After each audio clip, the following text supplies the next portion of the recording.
आप सभी को नमस्कार। आज मैं आप सभी के समक्ष एक पौराणिक कथा लेकर आई हूँ कि मरने के बाद तुलसी और गंगा जल क्यों रखते हैं मुंह में। तो श्रवण करते हैं। तो एक दिन नारद मुनि नारायण का जाप करते हुए वैकुंठ लोक में आते हैं।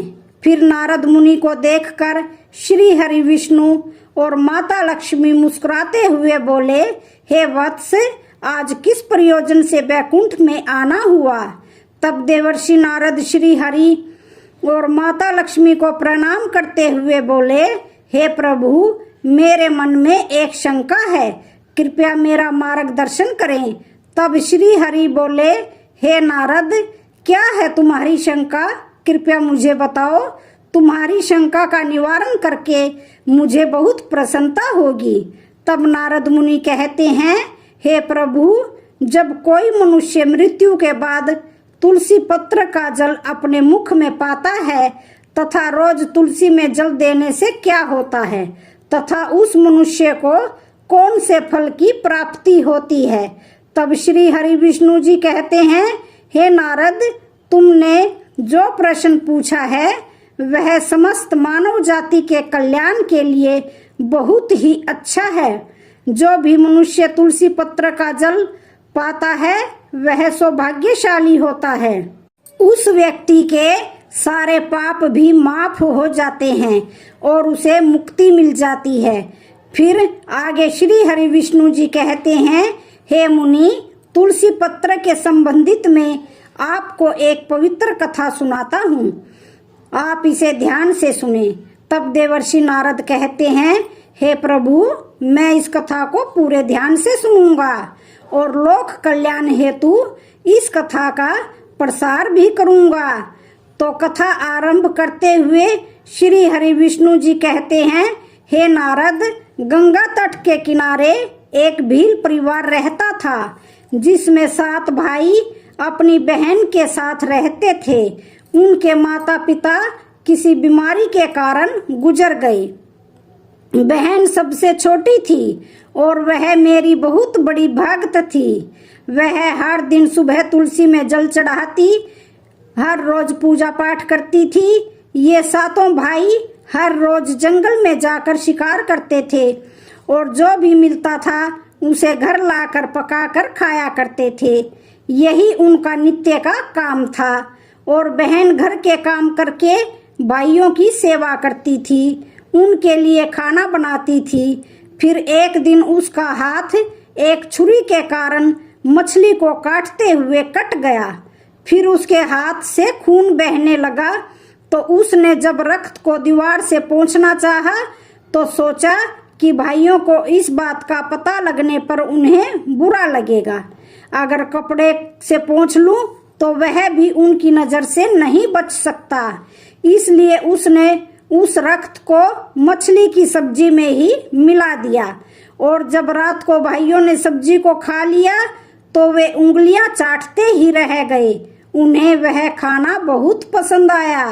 फिर सबसे बड़े भाई ने बहन से पूछा कि आज खाने में क्या मिलाया है जो इतना स्वादिष्ट बन गया है। तो उसने कुछ भी नहीं बताया। किंतु सारे भाइयों के बार बार आग्रह करने के बावजूद भी उसने नहीं बताया। फिर अगले दिन खाने का स्वाद पुराने जैसा ही था। इसलिए बड़े भाई ने बहन को कसम दिलाई कि उसने खाने में क्या मिलाया था। तब बहन ने अपने हाथ के रक्त के बारे में उसे बता दिया।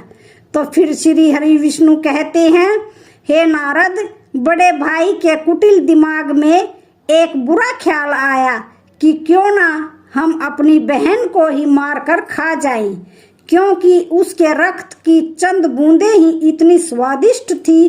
तो फिर उसका मांस कितना स्वादिष्ट होगा और कितना मुलायम होगा। फिर अगले दिन बड़ा भाई वही कुटिल योजना सारे भाइयों को बताता है और सबसे छोटे भाई को छोड़ सारे भाई राजी भी हो जाते हैं। तब बड़ा भाई अपनी बहन की हत्या करने की साजिश बना लेता है। तो फिर श्री हरि विष्णु जी कहते हैं, हे नारद, दूसरे दिन वे सभी बहन की शादी कराने हेतु उसे दूसरे गांव चलने के लिए मना लेते हैं। फिर वे सभी अपनी बहन के साथ एक रास्ते की ओर छोटी गुफा में ले जाकर उसे बांध देते हैं और उस पर बाणों से वार करना शुरू कर देते हैं। तभी उस स्त्री ने मन ही मन ईश्वर की प्रार्थना करते हुए कहा कि हे प्रभु, अब आप ही मेरी रक्षा करें। तब एक चमत्कार हो जाता है। सबसे बड़ा भाई बाण तो चलाता है, लेकिन वह निशाना चूक जाता है। उसका निशाना बार बार चूक जाता है। फिर दूसरे भाई भी एक एक करके बाण चलाते हैं, फिर भी सभी का निशाना चूक ही जाता है। अंत में सबसे छोटे भाई को बाण चलाने को कहते हैं, किंतु वह मना कर देता है। तब सभी भाई उसे जान से मारने की धमकी देते हैं। तो बहन स्वयं मुझसे विनती करती हुई बोली, हे प्रभु, अब आप मेरे छोटे भाई की रक्षा करें और मेरे प्राण लें। ऐसा कहते ही सबसे छोटे भाई का बाण बिना निशाने के ही बहन के सीने को भेद जाता है। तब वे सारे 6 भाई अपनी ही सगी बहन को काट कर पकाते हैं और आपस में परोसते हैं और अंत में सबसे छोटे भाई को उसका सिर खाने को देते हैं। वह अत्यंत दुखी होकर मन ही मन बहुत रोता है और उसने अपने कपड़ों में एक मछली का टुकड़ा छुपा के रखा था, तो उसने उसी मछली को ही खाने में मिलाकर खा लिया। खाते समय उसने अपने पात्र के नीचे एक छोटा सा गड्ढा खोदकर उसमें अपनी बहन के सिर और हाथ पैर के टुकड़े डाल दिए। फिर वे सब वहां से चले जाते हैं। फिर श्री हरि विष्णु जी कहते हैं, हे नारद, दूसरे दिन छोटा भाई उसी जगह पर आकर एक बांस का पेड़ अपनी बहन की याद में लगा देता है और उसे रोजाना पानी देता है। इसी तरह कुछ दिन बीत जाने के बाद एक साधु उस बांस के पास मलमूत्र त्यागने हेतु जाते हैं, तो वहां से आवाज आती है, हे साधु महाराज, आप इस जगह मल का त्याग ना करें। तभी वह साधु आश्चर्य से एक बांस के टुकड़े को काटकर अपने साथ रखते हैं और उसकी एक बांसुरी बना लेते हैं। जब भी वह साधु बांसुरी बजाता तो उसमें से एक स्त्री की सुंदर गाती हुई आवाज आती थी। वह तपस्वी उसी बांसुरी को बजाते हुए अपना जीवन यापन करने लगे। कुछ समय बीतने के बाद वे साधु उसी बड़े भाई के घर गए, तो वह बांसुरी बजने के अलावा वह कहने लगी कि इसी दुष्ट ने मेरी हत्या की है। ऐसा सुनते ही घर से बड़ा भाई भागते हुए आया और उसने उस साधु को अपने द्वार से आगे भगाया। फिर आगे श्री हरि विष्णु जी कहते हैं, हे नारद, इसी तरह वह साधु उन 6 भाइयों के द्वार पर जाता है, किंतु वे सभी साधु को वहां से भगा देते हैं। साधु को तब कुछ हद तक यह बात समझ में आ जाती है कि जिस स्त्री की आत्मा इस बांसुरी में रहती है, उसका इन लोगों के साथ जरूर कुछ ना कुछ नाता है। किंतु बेचारा साधु उन सभी के साथ कुछ भी नहीं कर सकता था। इसलिए वह फिर अंत में 7वें भाई के द्वार पर जाता है। तभी वह बांसुरी कहती है, यही मेरे सबसे प्रिय भाई का घर है। तो फिर जब घर में बैठे दुखी भाई को अपनी बहन की पुकार सुनाई दी, तो वह भागते हुए घर से बाहर आता है, किंतु देखने पर देखता है कि एक साधु बांसुरी लेकर द्वार पर खड़ा है। तो साधु ने उस भाई को बताया कि यह आवाज इस बांसुरी से आई है। तो फिर श्री हरि विष्णु जी कहते हैं, हे नारद, वह भाई उस साधु से विनती करते हैं और उनसे बांसुरी मांगता है। तब वह साधु उस बांसुरी को 7वें भाई को देता है और वह वहां से चला जाता है। फिर वह भाई भी अपनी बहन की आवाज वाली बांसुरी बजाता है, तो वह उसे कहती है, हे भाई, मुझे पता है कि तुम मुझसे बहुत प्रेम करते हो, किंतु मेरी मुक्ति के लिए तुम हर दिन घर की तुलसी में जल चढ़ाओ तथा भगवान श्री हरि विष्णु की पूजा पाठ और नित्य उनकी सेवा करो। अपनी बहन की आत्मा की बातों को मानकर वह भाई नित्य रूप से तुलसी में जल देता और घर में पूजा पाठ करता था। फिर श्री हरि विष्णु जी कहते हैं, हे मुनि, मैं उस भाई की पूजा पाठ और उस मरी हुई बहन की आत्मा के प्रति प्रेम से भावुक हो गया। फिर एक दिन जब वह भाई तुलसी को जल देते हुए मन ही मन मेरा नाम जप रहा था, तब स्वयं मैं उसी तुलसी के पौधे से उस गरीब भाई के घर में प्रकट हुआ। मेरे तुलसी के पौधे से प्रकट होने से वह भाई तुरंत मेरी शरण में आया और सच्चे मन से मेरी स्तुति करने लगा।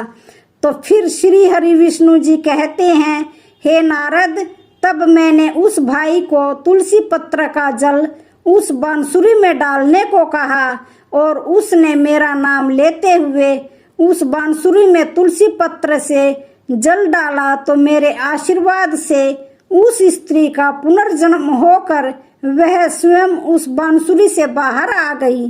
तब उन दोनों भाई बहन को मैंने तुलसी के संबंध में बहुत ही महत्वपूर्ण ज्ञान दिया था। वह ज्ञान अब आप भी ध्यान से सुने। तुलसी को मेरी पत्नी लक्ष्मी का ही रूप माना जाता है। तुलसी में हर रोज जल चढ़ाने से जीवन की सभी परेशानियां दूर हो जाती हैं और सुख शांति आती है और धन का लाभ होता है। तुलसी में जल चढ़ाते समय चंदन का तिलक लगाना बहुत ही शुभ माना जाता है। तुलसी में जल चढ़ाने का सही समय सूर्य उदय से लेकर उसके दो से 3 घंटे बाद तक का ही होता है। तुलसी में हमेशा संतुलित मात्रा में ही जल चढ़ाना चाहिए। तुलसी के पौधे में रविवार को जल नहीं चढ़ाना चाहिए। शाम के समय यानी सूर्य अस्त होने के बाद तुलसी के पौधे में दीपक नहीं जलाना चाहिए। मंगलवार को तुलसी में जल देने से विष्णु जी और लक्ष्मी जी दोनों ही प्रसन्न होते हैं।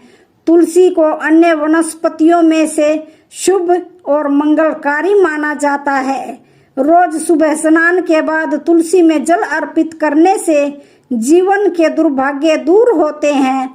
तो आगे श्री हरि भगवान विष्णु जी कहते हैं, मृत्यु ही जीवन का परम सत्य है। मृत्यु उपरांत व्यक्ति का विधि पूर्वक अंतिम संस्कार करने का विधान है, जिससे उसके शरीर को मुक्ति मिल सके और वह एक शरीर को त्याग कर दूसरा शरीर धारण कर सके। उसी प्रकार से जब व्यक्ति मोक्ष की प्राप्ति करता है तो उसे सभी पापों से मुक्ति मिलती है। मृत्यु के समय मुंह में गंगा जल डालना चाहिए, जिसका कारण है कि गंगा जल कभी खराब नहीं होता है और कुछ बूंदे ही मृत्यु के उपरांत व्यक्ति के लिए मोक्ष के द्वार खोल देगी। मृत्यु के समय व्यक्ति के मुख में गंगा जल डालने से उसे कई शारीरिक कष्टों से मुक्ति मिल जाती है और आसान मृत्यु मिल जाती है। यदि मृत्यु के समय व्यक्ति के मुंह में तुलसी की पत्तियां रखी जाती हैं तो मरने वाले व्यक्ति की आत्मा को भगवान विष्णु का आशीष प्राप्त होता है और संसार की मोह माया से मुक्ति मिलती है। यही नहीं, शरीर के सारे कष्ट दूर हो जाते हैं और आत्मा सभी बंधनों से मुक्त हो जाती है। तुलसी के नाम से ही यमलोक में जो कष्ट देने वाले राक्षस हैं वह शांत हो जाते हैं और यम मार्ग आसान हो जाता है तथा मोक्ष मिलता है।